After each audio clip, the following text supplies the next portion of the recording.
ইমাম আবু হানিফা রহমতুল্লাহ হলেন একজন যুগশ্রেষ্ঠ ফকিহ।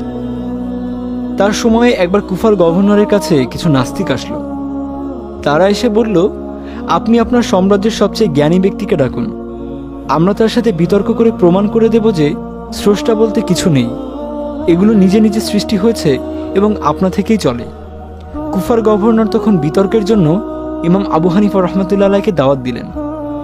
ইমাম আবু হানিফা দাওয়াত গ্রহণ করলেন। দিন তারিখ ঠিক হলো, জোহরের নামাজের পর সময় নির্ধারণ হলো। বিতর্ক দেখার জন্য উপস্থিত সকলেই। জোহরের নামাজের সময় গভর্নর, তার সভাসদবর্গ ও নাস্তিকরা যথাসময়ে উপস্থিত হয়ে অপেক্ষা করতে লাগলো। জোহরের নামাজ শেষ হয়ে গেল, আবু হানিফা তখনও অনুপস্থিত। দেখতে দেখতে আসরের নামাজের সময়ও শেষ হয়ে গেল, কিন্তু তিনি তখন আসলেন না। নাস্তিকরা হাসাহাসি শুরু করলো, বলতে লাগলো, আবু হানিফা ভয় পেয়েছে, আমাদের সাথে বিতর্ক করার মতো সাহস তার নেই, এজন্যই সে আসছে না। অপরদিকে আবু হানিফা রহমতুল্লাহ ইচ্ছা করেই বিলম্ব করলেন। তারা সকলের দীর্ঘ অপেক্ষার পর যখন তিনি আসলেন, জোহর আসর পেরিয়ে তখন মাগরিবের নামাজের সময়। নাস্তিকরা তাকে দেখে বলল, আপনি এত দেরি করে এসেছেন, আমরা তো জিতে গেছি।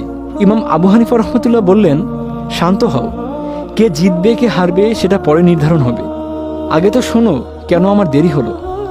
সবাই বলল, আচ্ছা ঠিক আছে, আপনি বলুন। ইমাম আবু হানিফা রহমতুল্লাহ বললেন, আমি ঠিক সময়ে বাড়ি থেকে বের হয়েছিলাম। তোমরা তো জানো আমি দজলা নদীর ওপারে বাস করি।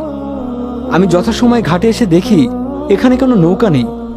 আমি অপেক্ষা করতে লাগলাম। অপেক্ষা করতে করতে ঘন্টার পর ঘন্টা চলে গেলেও কোনো নৌকা পেলাম না। আমি চিন্তায় পড়ে গেলাম, নৌকা ছাড়া কিভাবে নদী পার হব। এরপরে ঘটে গেল এক মহা আশ্চর্য ঘটনা। এই বলে একটু থামলেন তিনি। উপস্থিত সকলের চোখ তখন আবু হানিফার দিকে। সবাই অধীর আগ্রহে সে আশ্চর্য ঘটনা শোনার জন্য অপেক্ষা করছে। তিনি বলতে শুরু করলেন, সহসা আমি দেখলাম নদীর মাঝখান থেকে একটি বিশাল বড় গাছ আপনা আপনি ভেসে উঠল। তারপর চেরাই হয়ে নিচ থেকেই তক্তায় পরিণত হলো। তারপর এটি নিজে নিজে একটি নৌকায় পরিণত হলো। অতঃপর আমি এটা চড়ে বসলাম। নৌকাটি নিজে নিজে চলতে চলতে আমাকে এপারে পৌঁছে দিল। উপস্থিত সকলের সাথে নাস্তিক দলও একথা শুনে হো হো করে হেসে উঠল। তারপর বলল, ইমাম সাহেব, আমাদের কি বোকা পেয়েছেন যে আমরা এমন গাঁজাখুরি গল্প বিশ্বাস করব?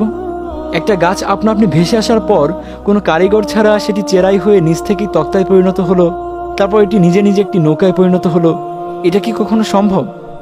এবার ইমাম আবু হানিফা তখন মুচকি এসে বললেন, ওহে নাস্তিক, একটা গাছ যদি কোনো কারিগরের সাহায্য ছাড়া নিজে থেকে নৌকায় পরিণত না হতে পারে এবং নদী পারাপার না হতে পারে, তাহলে কিভাবে এই বিশাল আকাশ, চন্দ্র, সূর্য, নক্ষত্র আপনা আপনি তৈরি হলো এবং তা এখন পর্যন্ত কিভাবে চালু থাকতে পারে? নাস্তিকটি লাজবাব হয়ে গেল।